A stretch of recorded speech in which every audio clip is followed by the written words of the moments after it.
Hello, Hariom. किरण family में आपका स्वागत है। श्रीमद् भागवत महापुराण पढ़ने जा रहे हैं। श्री गणेशाय नमः। ओम भूर्भुवः स्वः तत्सवितुर्वरेण्यं भर्गो देवस्य धीमहि धियो यो नः प्रचोदयात्।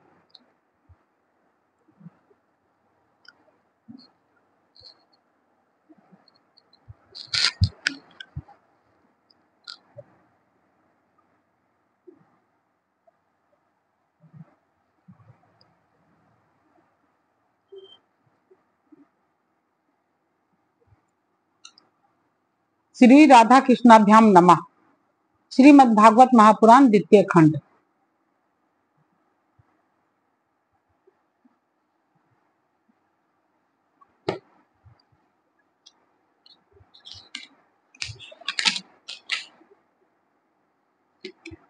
दशम स्कंद अतः चत्वारिंशो अध्याय 44वां अध्याय। चारुण मुष्टिक आदि पहलवानों का तथा कंस का उद्धार। श्री सुखदेव जी कहते हैं, परीक्षित, भगवान श्री कृष्ण ने चारुण आदि के वध का निश्चित संकल्प कर लिया। जोर बंद कर दिए जाने पर श्री कृष्ण चारुण से और बलराम जी से मुष्टिक जोर बंद किए दिए जाने पर श्री कृष्ण चारुण से और बलराम जी मुष्टिक से जा भिड़े। वे लोग एक दूसरे को जीत लेने की इच्छा से हाथ से हाथ बांधकर और पैरों में पैरे अड़ाकर बलपूर्वक अपनी ओर खींचने लगे। वे पंजों से पंजे, घुटनों से घुटने, माथे से माथा और छाती से छाती भिड़ाकर एक दूसरे पर चोट करने लगे। इस प्रकार दाव पेंच करते करते अपने अपने जोड़ीदार को पकड़कर इधर उधर घुमाते दूर ढकेल देते, जोर से पकड़ लेते, लिपट जाते, उठा कर पटक देते, छूटकर निकल भागते और कभी छोड़कर पीछे हट जाते थे। इस प्रकार एक दूसरे को रोकते, प्रहार करते और अपने जोड़ीदार को पछाड़ देने की चेष्टा करते। कभी कोई नीचे गिर जाता तो दूसरा उसे घुटने और पैरों में दबाकर उठा लेता, पैरों से पकड़कर ऊपर ले जाता, गले में लिपट जाने पर ढकेल देता और आवश्यकता होने पर हाथ पांव इकट्ठे करके गांठ बांध देता। परीक्षित, इस दंगल को देखने के लिए नगर की बहुत सी महिलाएं भी आई हुई थी। उन्होंने जब देखा कि बड़े बड़े पहलवानों के साथ ये छोटे छोटे बलहीन बालक लड़ाए जा रहे हैं, तब वे अलग अलग टोलियां बनाकर करुणा बस आपस में बातचीत करने लगे। यहाँ राजा कंस के सभासद बड़ा अन्याय और धर्म कर रहे हैं।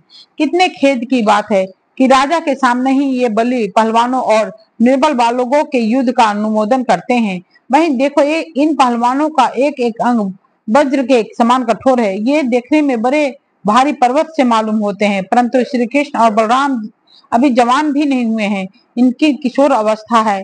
इनका एक एक अंग अत्यंत सुकुमार है। कहाँ ये और कहाँ वे कि जितने लोग यहाँ इकट्ठे हुए हैं देख रहे हैं, उन्होंने अवश्य अवश्य धर्म उल्लंघन का पाप लगेगा। सखी, अब हमें भी यहाँ से चल देना चाहिए। जहाँ अधर्म की प्रधानता हो वहां कभी ना रहें, यही शास्त्र का नियम है। देखो, शास्त्र कहता है कि बुद्धिमान पुरुष को सभासदों के दोषों को जानते हुए सभा में जाना ठीक नहीं है, क्योंकि वहां जाकर उन अवगुणों को कहना, चुप रह जाना अथवा मैं नहीं जानता ऐसा कह देना, ये तीनों ही बातें मनुष्य को दोष भागी बनाती है। देखो देखो श्री कृष्ण के चारों ओर देखो श्री कृष्ण शत्रु के चारों ओर पैतरा बदल रहे हैं। उनके मुख पर पसीने की बूंदे ठीक वैसे ही शोभा दे रही है जैसे कमल कोष पर जल की बूंदे। सखियों, क्या तुम नहीं देख रही हो कि बलराम जी का मुख मुष्टिक के प्रति क्रोध के कारण कुछ कुछ लाल लोचनों से युक्त हो रहा है।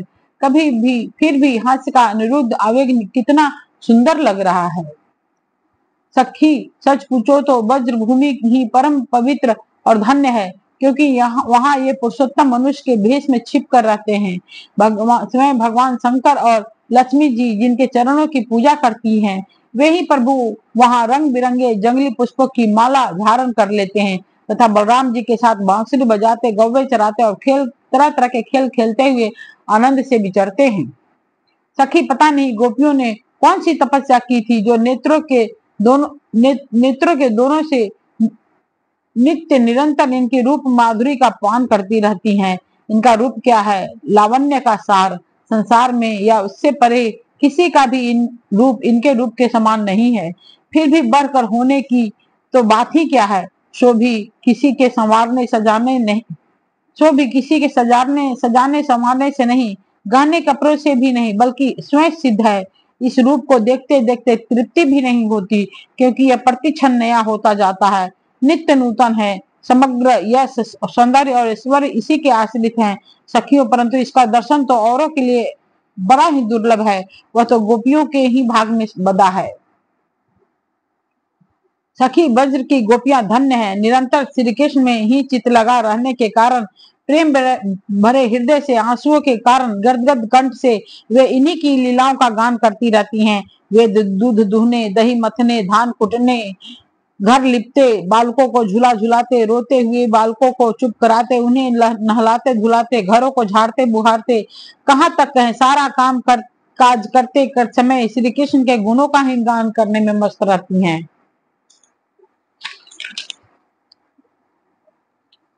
ये कृष्ण जब प्रातः काल गवों को चराने के लिए वज्र से वन में जाते हैं और सायंकाल उन्हें लेकर वज्र में लौटते हैं, तब बड़े माधुर्य स्वर से बांसुरी बजाते हैं। उनका टेर सुनकर गोपियां घर का सारा कामकाज छोड़कर झटपट रास्ते में दौड़ती आती हैं और श्री कृष्ण का मंद मंद मुस्कान एवं दया भारी चितवन से युक्त मुख कमल निहार निहार कर निहाल होती हैं। सचमुच गोपियां ही परम पुण्यवती हैं। भरत वंश शिरोमणि जिस समय पूर्ववासिनी स्त्रियां इस प्रकार बातें कर रही थी, उसी समय युगेश्वर भगवान श्री कृष्ण ने मन ही मन शत्रु को मार डालने का निश्चय किया। स्त्रियों की ये भय पूर्ण बातें माता पिता देव की वासुदेव भी सुन रहे थे। वे पुत्र स्नेह व शोक से विहल हो गए। उनके हृदय में बड़ी जलन, बड़ी पीड़ा होने लगी, क्योंकि वे अपने पुत्रों के बल वीर्यों को नहीं जानते थे। भगवान श्री कृष्ण और उनसे भिड़ने वाला चारुण दोनों ही भिन्न भिन्न प्रकार के दाव पेंच का प्रयोग करते हुए परस्पर जिस प्रकार लड़ रहे थे, दोनों वैसे ही बलराम जी और मुष्टिक भी भिड़े हुए थे। भगवान के अंग प्रत्यंग वज्र से भी कठोर हो रहे थे। उनकी रगड़ से चारुण की रग रग ढीली पड़ गई। बार बार उसे ऐसा मालूम हो रहा था मानो उसके शरीर के सारे बंधन टूट रहे हैं। उसे बड़ी गलानी बड़ी व्यथा हुई। अब वह अत्यंत क्रोधित होकर बाज की तरह झपटा और दोनों हाथों के घूंसे बांधकर उसने भगवान श्री कृष्ण के छाती पर प्रहार किया, परंतु उसके प्रहार से भगवान तनिक भी विचलित ना हुए। वह जैसे फूलों के गजरे की मार से गजराज, उन्होंने चारुण की दोनों भुजाएं पकड़ ली और उससे अंतरिक्ष में बड़े वेग से कई बार घुमाकर धरती पर दे मारा। परीक्षित चारुण के प्राण तो घुमाने के समय ही निकल गए थे। उसकी वेशभूषा अस्त व्यस्त हो गई, केश और मालाएं बिखर गई। वह इंद्र की पूजा के लिए खड़े किए गए बड़े झंडे के समान गिर पड़ा।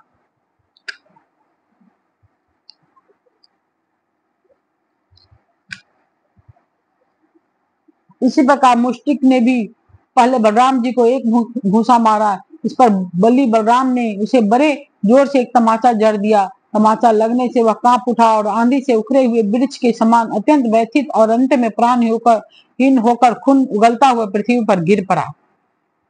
हे राजन, इसके बाद योद्धाओं में श्रेष्ठ भगवान बलराम जी ने अपने सामने आते ही कुट नामक पहलवान को खेल खेल में ही बाएं हाथ के घुसे से उपेक्षा पूर्वक मार डाला। उसी समय भगवान श्री कृष्ण ने पैर की ठोकर से सल का सिर धड़ से अलग कर दिया और तोसल को तिनके की तरह चीर कर दो टुकड़े कर दिया। इस प्रकार दोनों धराशायी हो गए। जब चारुण, मुष्टि, कूट, सल और तोसल ये पांचों पहलवान मर चुके, तब जो स्वयं बच रहे थे वे अपने प्राण बचाने के लिए स्वयं वहां से भाग खड़े हुए। उनके भाग जाने पर भगवान श्री कृष्ण और बलराम अपने स्वयं समवयस्क ग्वाल बालों को खींच खींचकर उनके साथ भिड़ने और नाच नाच कर भेरी ध्वनि के साथ अपने नुपुरों की झनकार को मिलाकर मल कीड़ा कुश्ती के खेल करने लगे। भगवान श्री कृष्ण और बलराम जी की इस अद्भुत लीला को देखकर सभी दर्शकों को बड़ा आनंद हुआ। श्रेष्ठ ब्राह्मण और साधु पुरुष धन्य है इस प्रकार कहकर प्रशंसा करने लगे, परंतु कंस को इससे बड़ा दुख हुआ और भी चिढ़ गया। तब उसके प्रधान पहलवान मार डाले गए और बचे हुए सब के सब भाग गए। तब भोजराज कंस ने अपने गाजे बंद करा दिए और अपने सेवकों को यह आज्ञा दी, अरे वसुदेव के इन दुष्चरित्र लड़कों को नगर से बाहर निकालो, गोपों का सारा धन छीन लो और दुर्बुद्धि नंद को कैद कर लो। वसुदेव भी बड़ा कुबुद्धि और वसुदेव भी बड़ा कुबुद्धि और दुष्ट है, उसे शीघ्र मार डालो। और उग्रसेन मेरा पिता होने पर भी अपने अनुयायियों के साथ शत्रुओं से मिला हुआ है, इसलिए उसे भी जीता मत छोड़ो।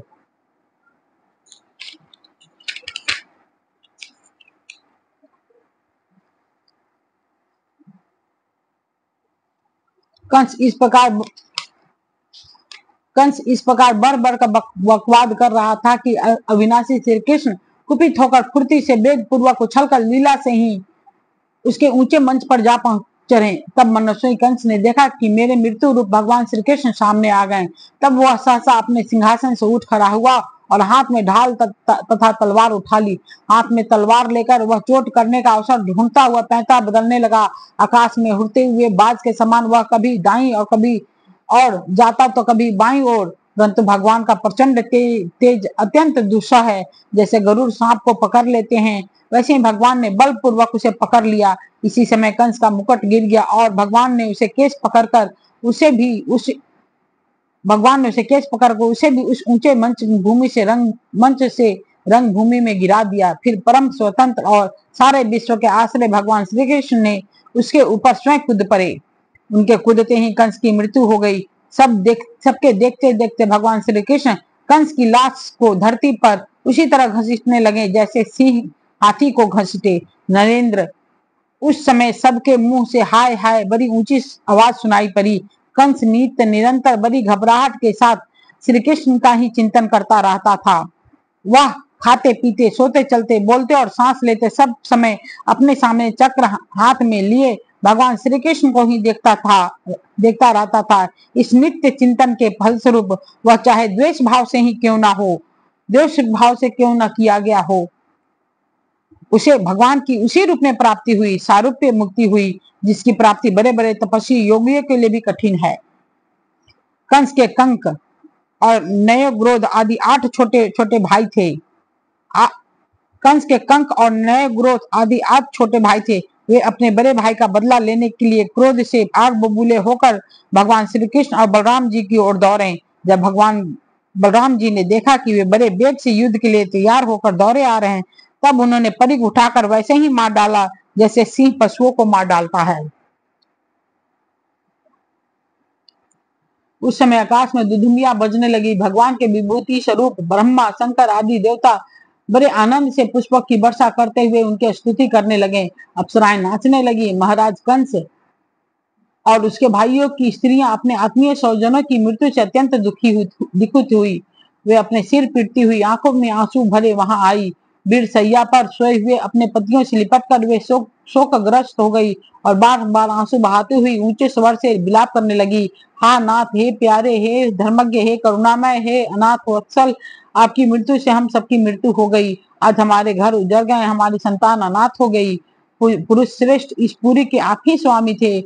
आपके विरह से इसके उत्सव समाप्त हो गए और मंगल चिन्ह उतर गए। ये हमारी ही भांति विधवा होकर शोभाहीन हो गई। स्वामी, आपके निरपराध प्राणियों के साथ घोर घोर द्रोह किया गया, अन्याय किया गया था, इसी से आपकी यह गति हुई। स्वामी, आपने निरपराध प्राणियों के साथ घोर द्रोह किया था, अन्याय किया था, इसी से आपकी यह गति हुई। सच है, जो जगत के जीवों से द्रोह करता है, उसका अहित करता है, ऐसा कौन पुरुष शांति पा सकता है। ये भगवान श्री कृष्ण जगत के समस्त प्राणियों की उत्पत्ति और प्रलय के आधार हैं, यही रक्षक भी हैं। जो इनका बुरा चाहता है, इनका तिरस्कार करता है, वह कभी सुखी नहीं हो सकता। श्री सुखदेव जी कहते हैं, परीक्षित, भगवान श्री कृष्ण ही सारे संसार के जीवन दाता हैं। उन्होंने रानियों को ढाढ़स बंधाया, संतावना दी, फिर लोक रीति के अनुसार मरने वाले का जैसा क्रियाक्रम होता है उन्होंने सब कराया। तदनंतर भगवान श्री कृष्ण और बलराम जी ने जेल में जाकर अपने माता पिता को बंधन से छुड़ाया और सिर से स्पर्श करके उनके चरणों की वंदना की।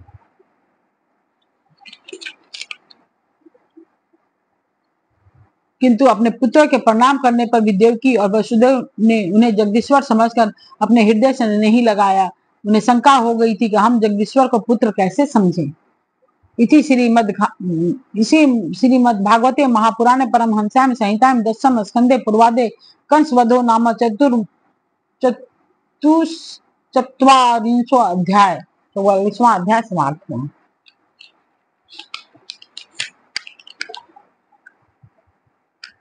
ओम भूर्भुवस्सुः तत्सवितुर्वरेण्यं भर्गो देवस्य धीमहि धियो यो नः प्रचोदयात्। ठीक है दोस्त, हरिओम।